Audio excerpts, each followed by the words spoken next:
সে যদি 1500 যদি উদ্ভাবনী হতে পারে, সে একটা দেশের সম্পদ।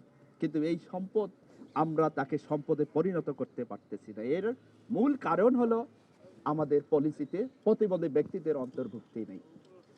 আজকে যদি আমরা আপনার দেয়া এই সাইনবোর্ডকে লক্ষ্য করি, আসলে কি এর ভিতরে কি আমরা আছি? এই ইনক্লুশনের জায়গায় কিন্তু আমরা নেই।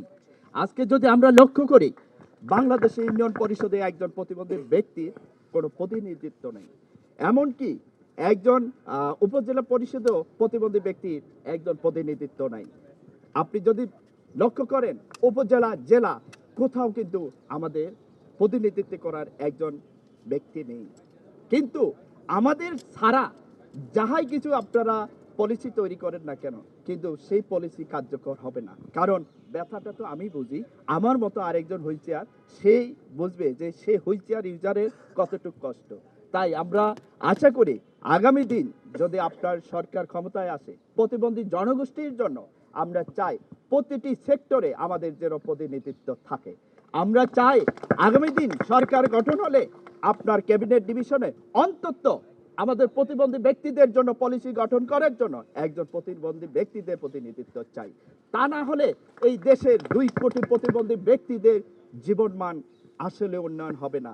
আমরা যদি এসডিজি কে বাস্তবায়ন করতে যাই, কোনো ব্যক্তিকে পিছিয়ে ফেলে নয়, তাহলে আমরা প্রতিবন্ধী ব্যক্তিরা কেন পিছিয়ে থাকবো?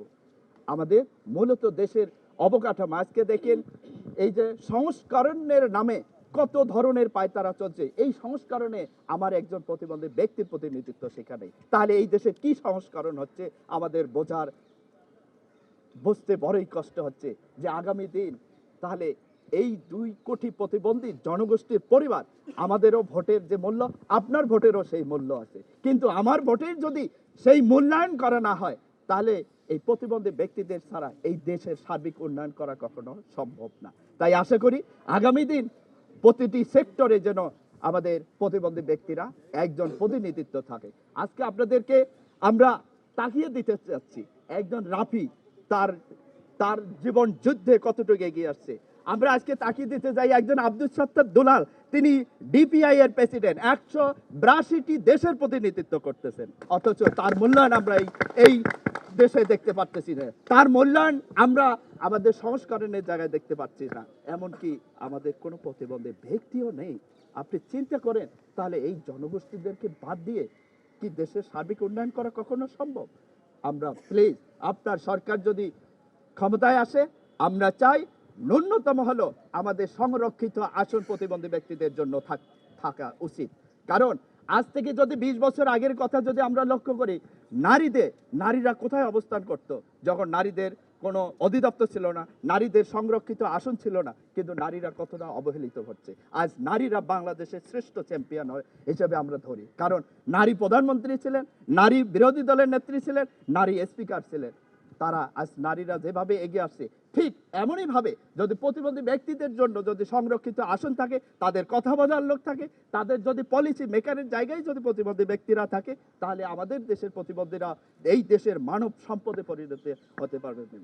আমরা আশা করি এই পলিসি আপনার সরকার গঠন হলে আমাদের কমপক্ষে ক্যাবিনেট ডিভিশনে আমার একজন প্রতিনিধিত্ব করার মতো আমাদের জন্য লোক। কথাগুলো শুনছেন, সেই জন্য আমি আবারও কৃতজ্ঞতা জানাই।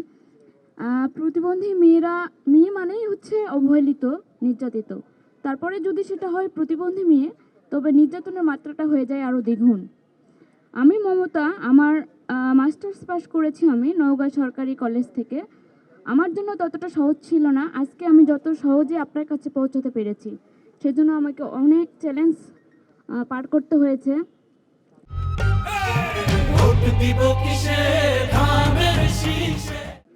এই চ্যালেঞ্জগুলো পার করে আমি শিক্ষিত হওয়ার পরে যখন দেখা যায় যে প্রতিবন্ধী হিসেবে শুধু আমার বিসিএস ক্যাডার হতে পারি না, ডিফেন্সের কোনো ভালো জব করতে পারি না, এরকম আরও অসংখ্য সরকারি অধিদপ্তরে জব আছে যেগুলো প্রতিবন্ধীরা করতে পারে না।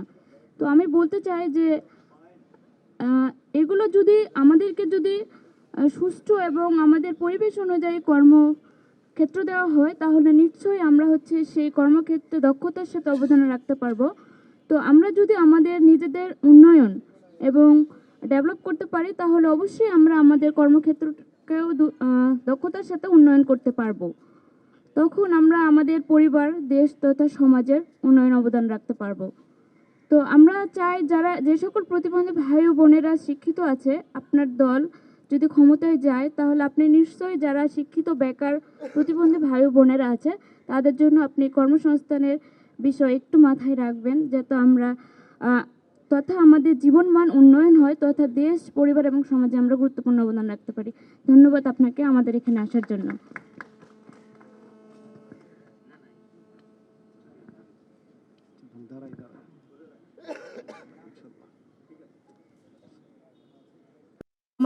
প্রমোশন দেওয়া হয়নি এবং আমাকে আমার বেতন বৃদ্ধিটাও করা হয়নি এবং ওদের চাকরিগুলো পার্মানেন্ট করা হয়েছে, আমাকে এখনো কন্ট্রাকচুয়াল বেসিসে রাখা হয়েছে। এটা কেন? আমার সাথে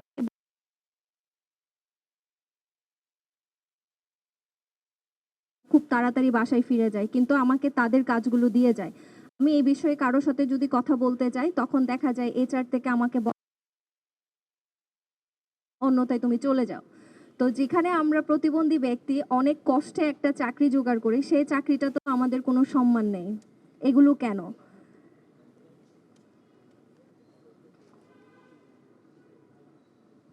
অনেক সময় দেখা যায় আমি তো চাকরি পেয়েছি, কিন্তু আমার অনেক বন্ধু বান্ধব আছে যারা চাকরির জন্য অনেক চেষ্টা করছে, কিন্তু তাদেরকে কোনোভাবে চাকরিতে নিয়োগ করা হচ্ছে না।